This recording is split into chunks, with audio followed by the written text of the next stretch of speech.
Өнөөдрийн байдлаар Монгол орны нийт нутаг дэвсгэрийн 20.8% буюу 32.5 саяга талбайд улсын тусгай хамгаалалтад хамруулж хамгаалалтанд аваад байгаа. За цаашид энэ бүс нутгийн хамгаалалтыг сайжруулах, хууль эрх зүйн орчныг шинжлэх шаардлагатай салбарын мэргэжилтнүүд хөндлөв.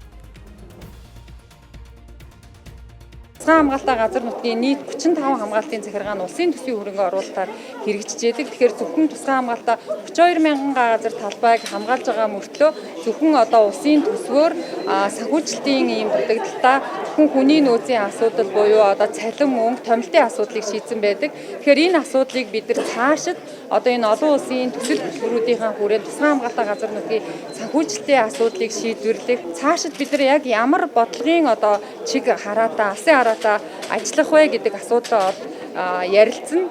Ан амьтан бол үг хэлж, гомдол тавьж, санал хэлж чадахгүй байгаль их дэлхий бидэнд бусад салбарын хүмүүс шиг ингээд дуу хоолойгоо өргөж чадахгүй. Тэгэхээр үүнийг хамгаалах ёстой. Байгаль эхийн өмнөөс биологийн олон зүйл төрөл ан амьтдын өмнөөс ус гол гориг булаг шандны өмнөөс дуурах ёстой. Энэ хүмүүс нь байгаль хамгаалагчид өнөөдөр байгаамаа.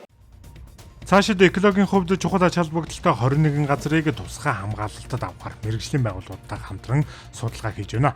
Ингэснээр 2030 он гэхэд нийт газар нутгийн 30%-ийг улсын тусгай хамгаалалттай болгох, тэр дундаа цэнгэг усны нөөц, томоохон гол мөрний их сав газрын 51.4%, ойн сан бүхий нөөц газрын 40.3%-ийг бүрэн хамгаалалтад авахар төлөвлөжээ. Гэхдээ хамгийн гол нь эдгээр газар нутгийг улсын хамгаалалтад авах нь чухал боловч цаашлаад эдгээр газрыг хамгаалан ажиллах байгаль хамгаалагчдын цалин хангамжийг нэмэгдүүлэх нь хамгийн том асуудал гэдгийг салбарын сайдын зүгээс хэлж байлаа.